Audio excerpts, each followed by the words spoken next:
قفس ہوگا نہ دیوار قفس کی سختیاں ہوگی، قفس ہوگا نہ دیوار قفس کی سختیاں ہوگی۔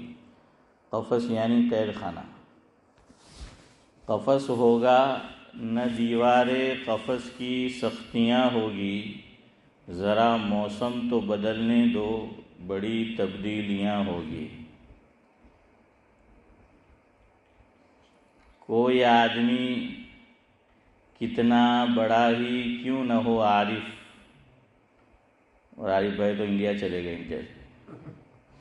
کوئی آدمی کتنا بڑا ہی کیوں نہ ہو عارف، کچھ اس میں خوبیاں ہوگی کچھ اس میں خامیاں ہوگی۔ اور حسن بھائی لاجپور تھی کھیرگام تو پاہیں سے અહીંયા બેહો ને હે વલસાડ સુધી જઈને બેહી ગયા, અહીંયા આવો। એક તો ઘડીમરી ઈદનો ચાંદ દેખાય।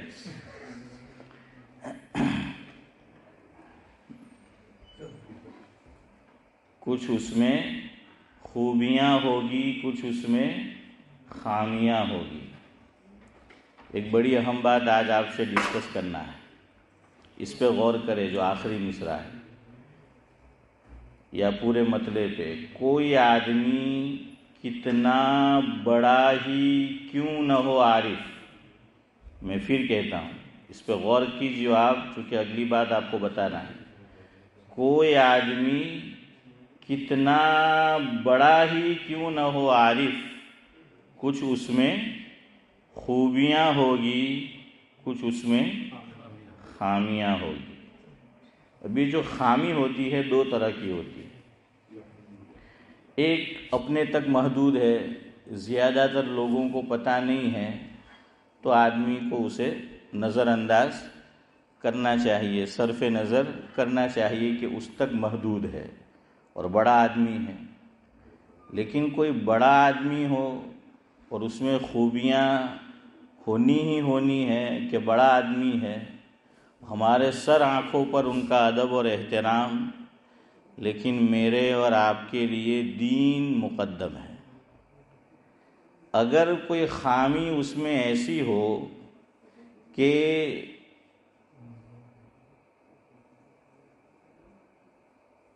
جو کام انہوں نے کیا وہ دنیا بھر میں پھیل چکا ہو، دنیا بھر میں لوگوں نے اس کو دیکھا ہو، تو پھر ہمیں جو صحیح بات ہے تو بہرحال اسے ڈسکس کرنا چاہیے، اور آج ہم وہی کرنا چاہتے ہیں۔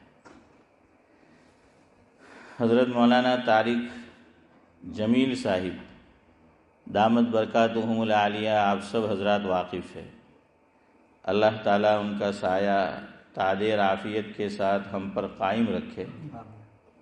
یقیناً بڑی خوبیوں کے مالک ہے، لیکن انہوں نے ابھی کچھ کام کچھ چیزیں ایسی کی کہ جس کی وجہ سے لوگوں کو مغالطہ ہو سکتا ہے، کنفیوژن پیدا ہو سکتا ہے، دیکھا دیکھی وہ بھی پھر ویسا کرنا ویسا عمل شروع کر سکتے ہیں۔ وہ کیا؟ ان کے بیٹے عاصم جمیل، انہوں نے خود کو گولی مار کر ختم کر لیا۔ اور آج سوشل میڈیا کا زمانہ ہے، میرے خیال سے یہاں جتنے لوگ آپ بیٹھے ہیں کوئی ایسا نہیں ہوگا کہ جو اس سے واقف نہ ہو، پتہ ہے نا سب ہے؟ ہاں، یہ سب کو پتہ ہے، سب نے دیکھا ہے۔ اب انہوں نے 4 کام ایسے کیے انتقال کے بعد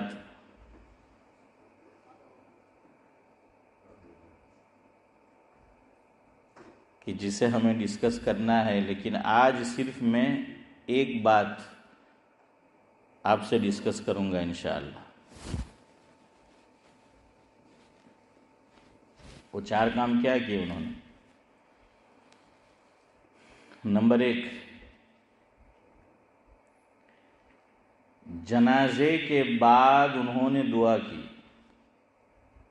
جنازہ پڑھانے کے بعد ایک تو دعا ہوتی ہے قبر پر کہ ہم نے جنازہ یہاں پڑھا مسجد کے صحن میں اور پھر قبرستان لے گئے اور قبرستان میں وہاں پھر دعا ہوئی، وہ نہیں، یہ جنازے کی نماز کے بعد دعا واپس، نمبر 1۔ نمبر 2، قبر پر پھول ڈالے گئے، قبر پر پھول بچھائے گئے، انہوں نے تو نہیں بچھائے لیکن وہ رکھے ہوئے تھے اور انہوں نے دیکھا کہ یہ عمل ہوا ہے لیکن نکیر نہیں کی۔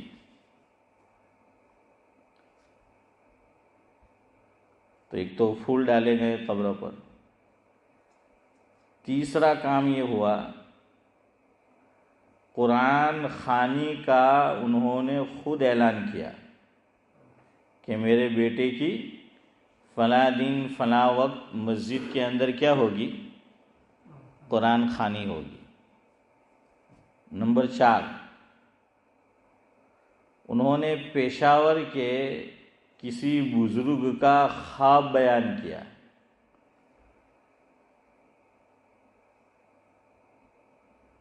اپنے بیٹے کے تعلق سے۔ تو یہ 4 باتیں ہیں۔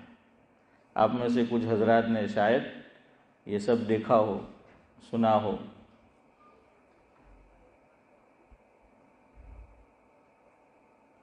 ہماری ہمدردیاں ان کے ساتھ ہے اور ہر اس فیملی کے ساتھ ہونا چاہیے کہ جن کا کوئی اپنا چھوڑ کر ان کو دنیا سے چلا جائے۔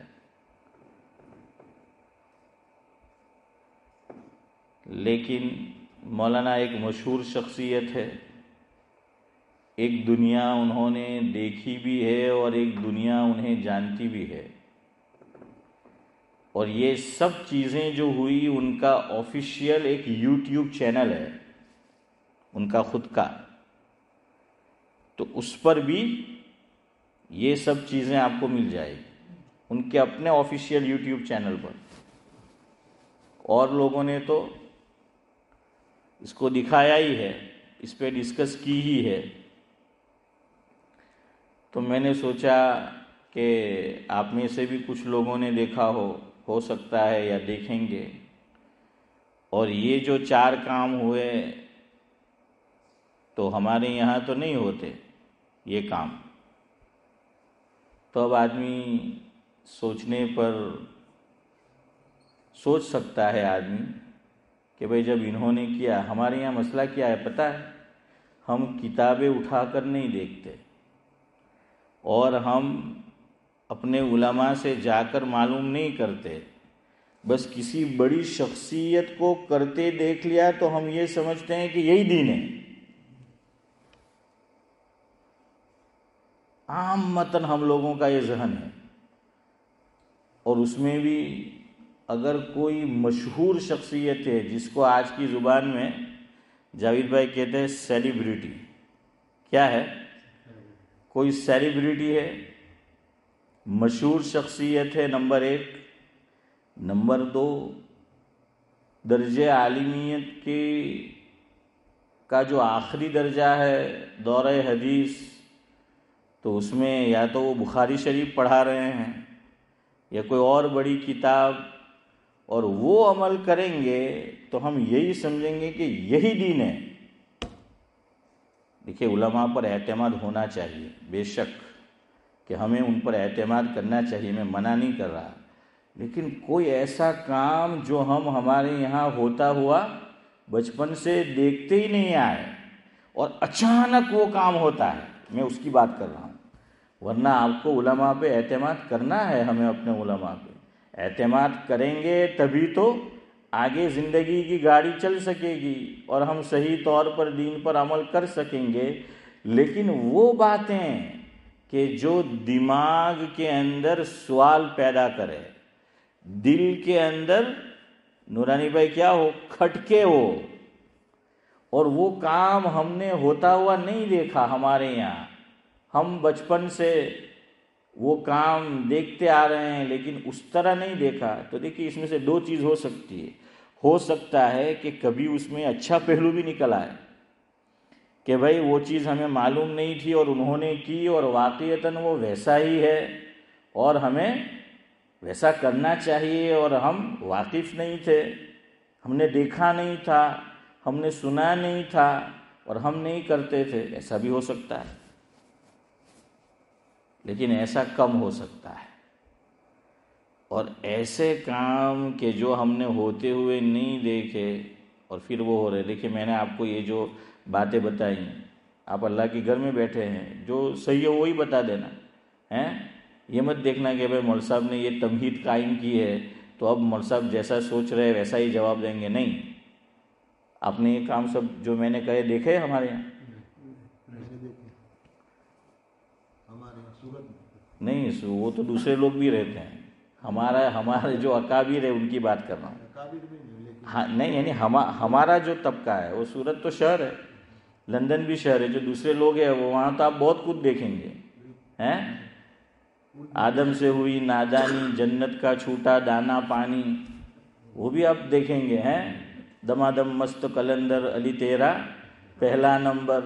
تو وہ سب بھی جو ہیں آپ دیکھیں گے حنیف بھائی. میں اس کی بات نہیں کر رہا ہوں، میں ہمارے یہاں یعنی جو دیندار طبقہ ہے ہمارے لوگ ہیں اور ان کے یہاں.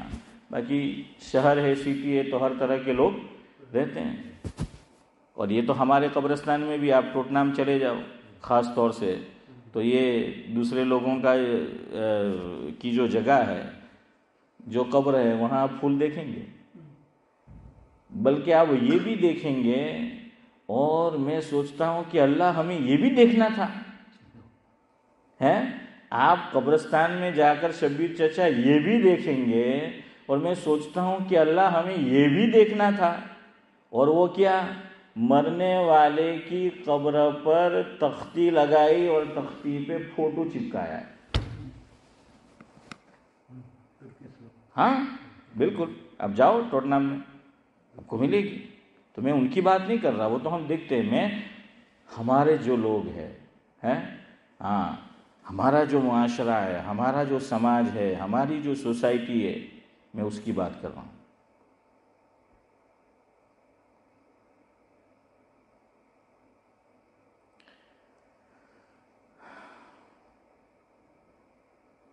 تو یوٹیوب پہ بھی آپ جا کے سرچ کر سکتے ہیں، آپ دیکھ سکتے ہیں جو باتیں میں نے کہی ہیں.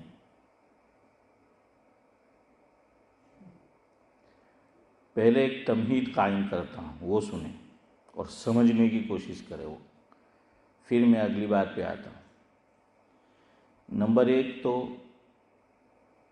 کوئی بڑے سے بڑا آدمی کوئی عمل کرے ہمارے یہاں آ کر کہیں اور وہ ہم نے دیکھا نہیں، سنا نہیں، پڑھا نہیں، تو اپنے علماء سے پوچھو.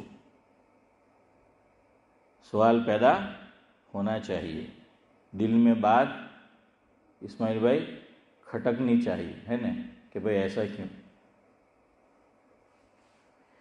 ایک اور بات سمجھو جو آپ کو پہلے سمجھانی ہے. بعض مرتبہ اس عالم نے جو کام کیا یا وہ صاحب نے کام کیا، آپ کو کتاب میں وہ ملے گی وہ بات، لیکن کتاب میں ہونا بھی کافی نہیں ہے. میں بڑی ذمہ داری سے کہہ رہا ہوں، پھر دہراتا ہوں کہ اس نے جو کام کیا، انہوں نے جو کام کیا، تو وہ بات کتاب میں، کتاب سے میری مراد ہے فقہ کی کتاب ہے. قرآن اور حدیث کی بات نہیں کر رہا ہوں، قرآن سنت کی بات نہیں کر رہا ہوں، فقہ کی بات کر رہا ہوں کہ فقہی کتب میں وہ عبارت ہمیں ملتی ہے، وہ بات ہمیں ملتی ہے.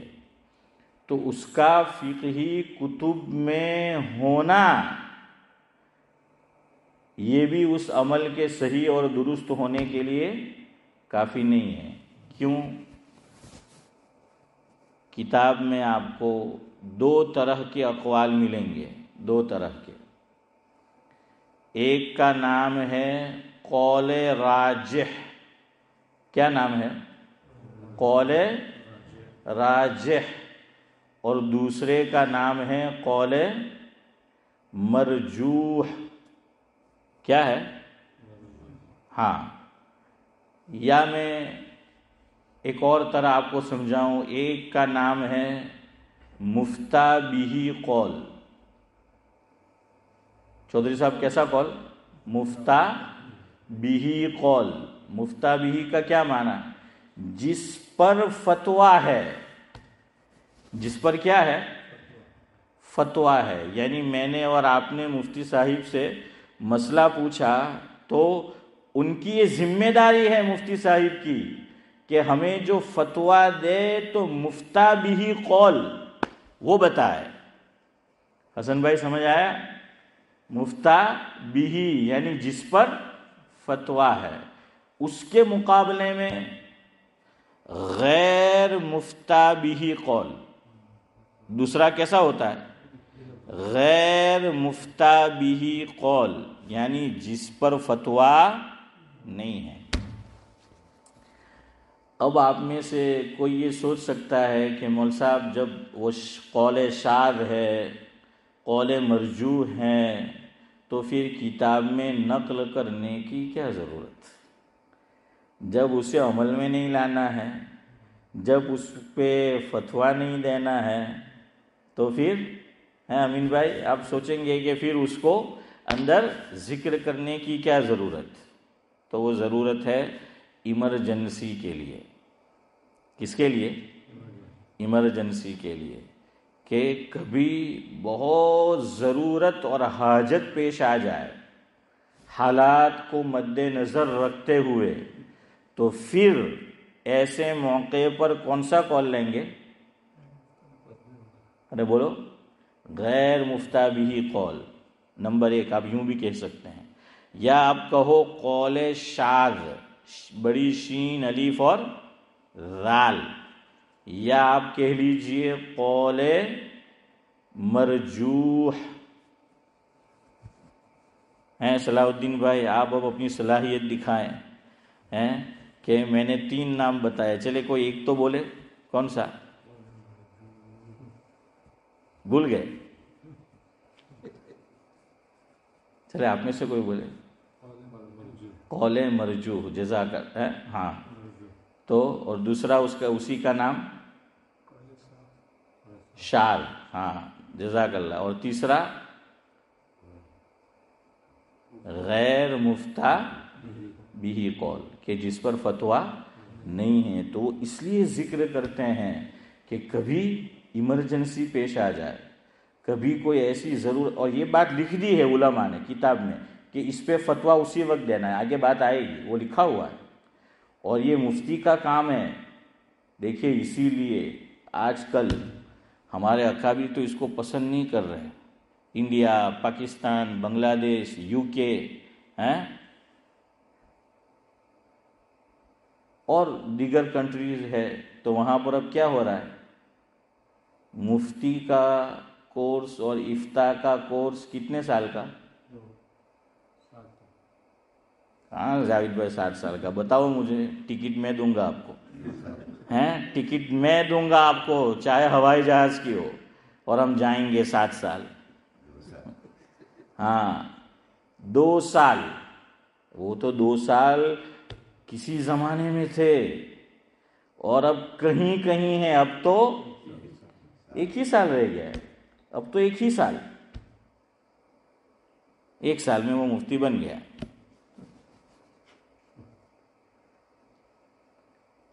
امام مالک علیہ الرحمہ کا قول ہے، جس کو فارسیان یوں بیان کرتے ہیں، یعنی امام مالک نے جو بات کہی ہے، فرمائی ہے، وہ فارسیان یوں بیان کرتے ہیں۔ ہاں امام مالک تو عربی بولتے تھے، ورنہ آپ میرے باہر جانے کے بعد اسماعیل بھائی کہوا لاگے کہ اللہ مول صاحب امام مالک کو کہتا ہوتا مدینہ شریف نے تو فارسی میں ہم رہے، تو اس لیے ان کی بات کسی نے کیا کی ہے؟ فارسی میں حافظ امتیاز بیان کی ہے کہ یک من علم را 10 من عقل باید۔ کیا فرمایا؟ 1 من علم کو ہضم کرنے کے لیے 10 من عقل چاہیے۔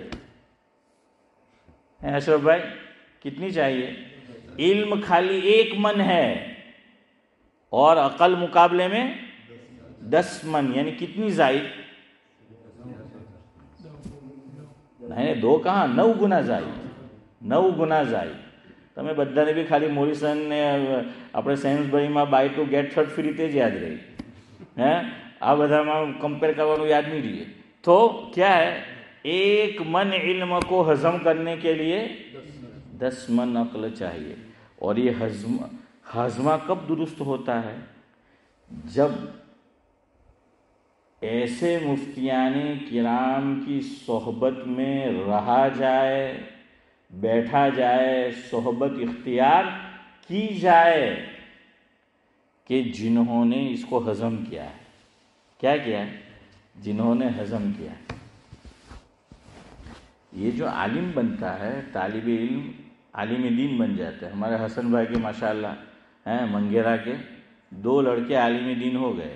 تو حسن بھائی کے گھر میں آپ جا کر دیکھنا سند ہوگی. وہ تو سند کے اندر علماء ایک چیز یہ لکھتے ہیں، وہ جو سند دی جاتی ہے کہ اتنی استعداد اس طالب علم میں پیدا ہو گئی ہے کہ اس کو کیسے مطالعہ کرنا چاہیے، کون سی کتب کا مطالعہ کرنا چاہیے، وہ اس کو آ گیا ہے.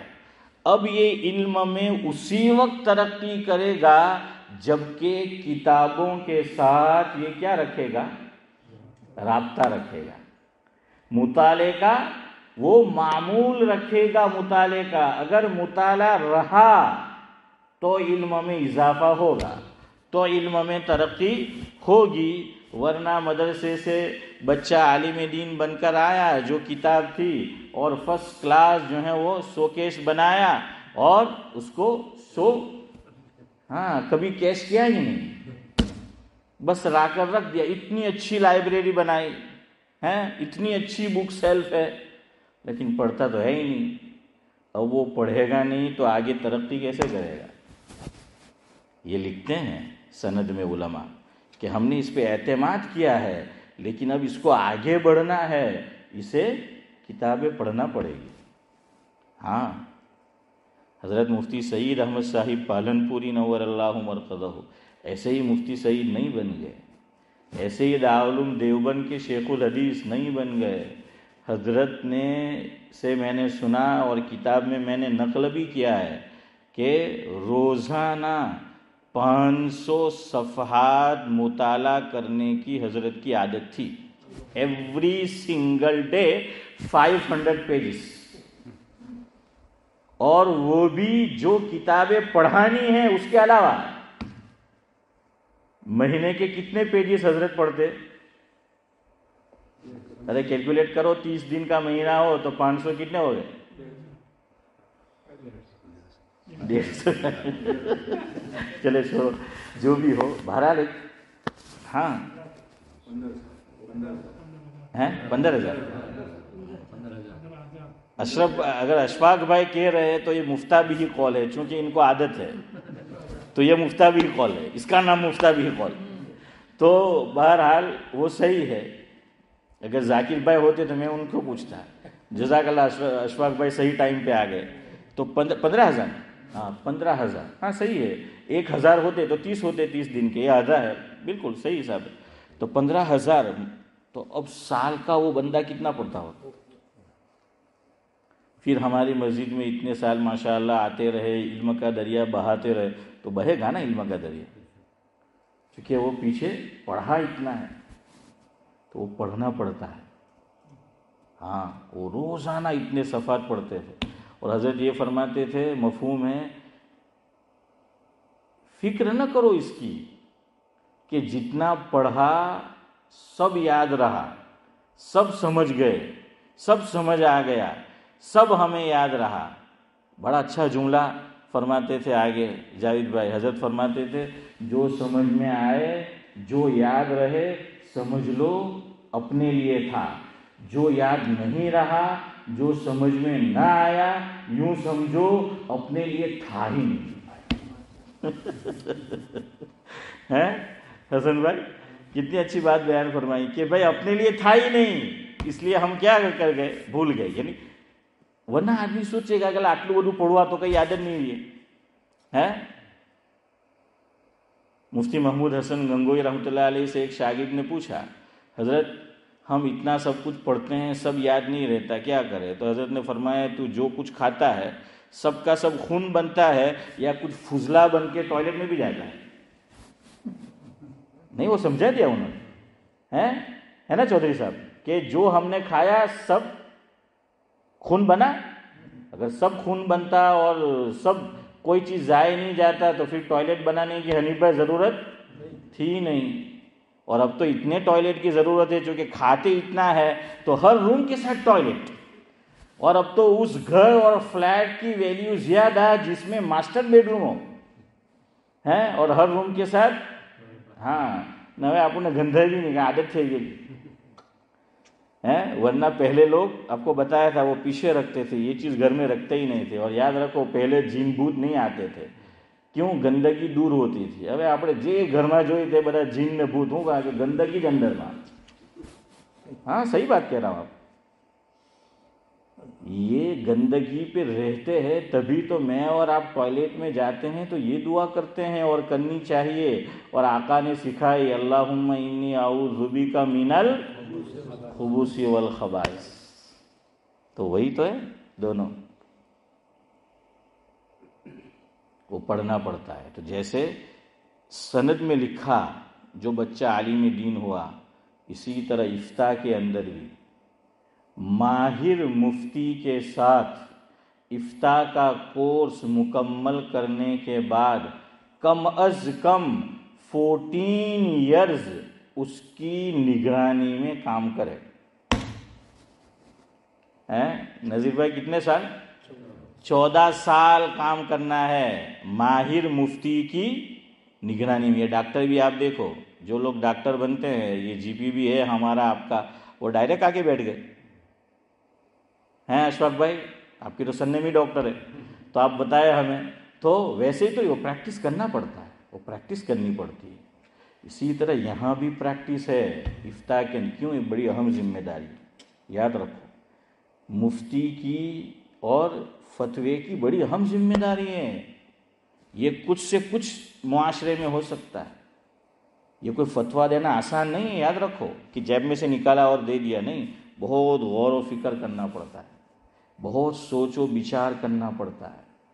اور مفتی کا یہ بھی کام ہے کہ جہاں سے جس علاقے سے مسئلہ پوچھا گیا ہے وہاں کے حالات پر بھی اس کی نظر ہو، اور اگر نہیں ہے تو معلوم کرے کسی سے کہ میرے اس جواب سے وہاں فتنہ اور فساد تو پیدا نہ ہو.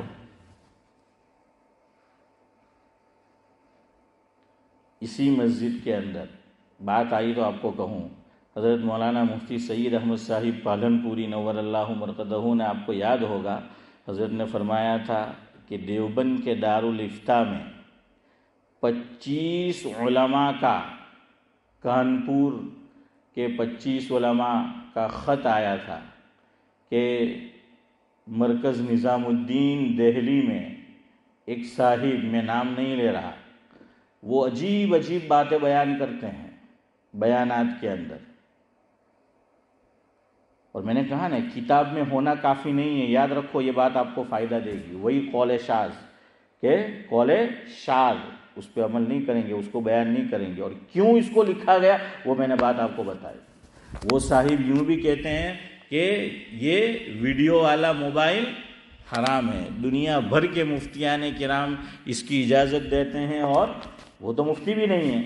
اور میں نے آپ کو کہا وہ آپ کا منصب ہی نہیں ہے. اور دعوت و تبلیغ کے اکابر کی سوچ کتنی دور تک گئی ہوئی تھی کہ انہوں نے ایک کرائٹ ایریا جو ہے وہ بنا دیا کہ ہمیں اس سے باہر نہیں نکلنا ہے. کیوں؟ یہ عالمی کام ہے، اس میں سب مسالک والے جڑیں گے، اس میں سب لوگ جڑیں گے. اس لیے اس میں فضائل رکھے گئے ہیں. ایمان میں پختگی پیدا ہو، ایمان میں بڑھوتری ہو، اللہ پہ یقین پیدا ہو، آخرت کی فکر پیدا ہو، قبر کی تیاری جو ہے کرنے کی توفیق ہو. ایسی چیزیں جو ہیں وہ رکھی گئی ہے. مسائل اس میں ڈسکس کیے ہی نہیں جائیں گے. یہ پہلے سے وہ بنا دیا ہے۔ اب ان اللہ کے بندے کو یہ سب فتوے دینے کی ضرورت تھی ہی نہیں، لیکن انہوں نے شروع کر دی۔ یہ اکابر کی نہج سے ہٹے نہ ہونے کی بات ہوئی۔ میں اشارہ کر رہا ہوں خالی کہ سوچنا چاہیے کہ ہمارے بڑے، اور حضرت جی مولانا الیاس صاحب رحمۃ اللہ علیہ پر میں نے اپنے اکابر سے سنا، یہ جو نمبر ہیں یہ القاء کیے گئے ہیں۔ یہ جتنے بھی 6 نمبر، یا آپ اس میں 7 بھی ملا لیں، 7واں، تو یہ کیا کیے گئے ہیں؟ یہ القاء کیے گئے ہیں۔ یہ قرآن و حدیث یا سنت کا نچوڑ ہے، یہ ایک درجے میں، پورا نہیں، ایک حد تک، کہ وہ یہ کیا گیا ہے، تو اس سے ہٹنا نہیں تھا۔ لیکن وہ ممبر سے انہوں نے وہ باتیں شروع کر دی، اور دنیا بھر کے مفتیان کرام ایک طرف اور ان کی بات ایک طرف۔ اور آپ مجھے بتائیے، حالات بدلتے ہیں، ماحول بدلتا ہے، تو کچھ نہ کچھ لچک پیدا کرنی پڑتی ہے۔ اب اس فتوے پہ کون عمل کرے گا؟ جتنوں کے پاس موبائل ہوں گے یہاں، اگر میرے خیال سے 1-2 آدمی ہوں گے کہ بغیر کیمرہ والا موبائل ہو، باقی سب کے پاس کیا ہوگا؟ ہے نا، سب کے پاس۔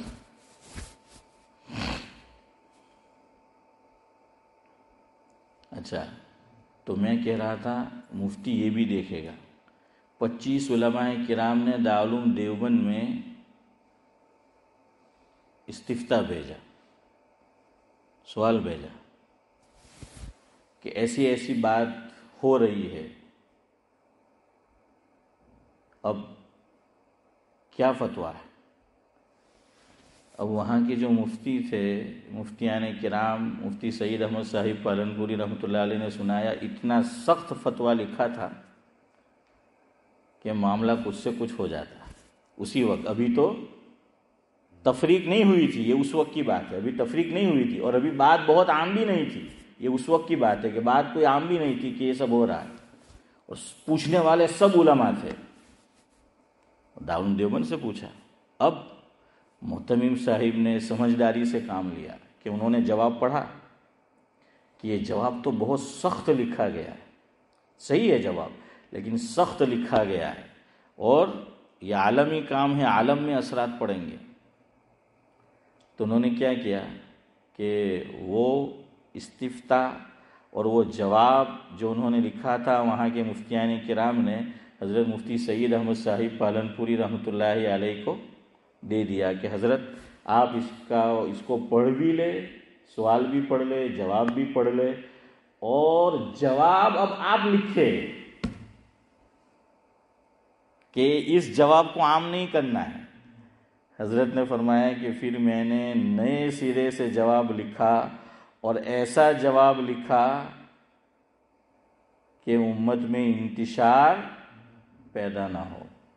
یہ اللہ کا بندہ کام کر کے گیا تھا کہ انتشار پیدا نہ ہو، لیکن حضرت نے ساتھ میں فرمایا کہ اب آپ سنبھل جاؤ، اگر تم پرانی روش پہ رہے، بس میں آگے نہیں بولتا، تو پھر وہی ہوگا جو ہو گیا۔ تو یہ سب دیکھنا پڑتا ہے، تو اس لیے یہ کوئی فتویٰ دینا آسان کام نہیں ہے۔ یہ نئے 1 سال پڑھ کر 2 سال پڑھ کر آتے ہیں، وہ علم ہضم نہیں ہوا ہوتا ہے، وہ جوش ہوتا ہے۔ اور ویسے بھی آپ دیکھنا، حافظ امتیاز سے پوچھے، مجھ سے بھی پوچھے، ہم بھی جب پڑھ کے آئے اور پڑھانے بیٹھے تو ایک ہے نا حافظ صاحب، ایک الگ جوش ہوتا ہے پڑھانے کا، بالکل ایوی રીતના امتیاز بھائی آپ باٹلی کھولے ہے نا، જોશ હોતા ہے હા કે કપડાઓ ભીનવી કાઢે, બદનો ભીનવી કાઢે, પછી ઠમ થઈને બેસી જાય। ہاں تو باٹلی اندر جوش ہوئی، چلے اس میں تھوڑی بہت سنجیدہ باتیں ہو گئے، وقت ہو گیا ہے، تو ایک ہنسنے کی بات بھی سن لے، اور جو صحیح ہے۔ رمضان المبارک چل رہا تھا، 29واں دن تھا رمضان کا، اسی یو کے میں باٹلی میں حضرت مولانا ابرار احمد صاحب دلیوی رحمۃ اللہ علیہ باٹلی میں تھے۔ ایک صاحب صلاح الدین بھائی وہ آئے اور ببڑنے لگے اپنی زبان میں، ہاں کہ ગમે તે થાય એમ કે દુનિયામાં અમે તો કાલે ઈદ કરવાના, દુનિયામાં ગમે ત્યાં ચાંદ થયો આપણે એનો જ ફોલો કરવાનો, કાલે આપણી ઈદ ગમે તે થઈ જાય એમ કે તો બહુત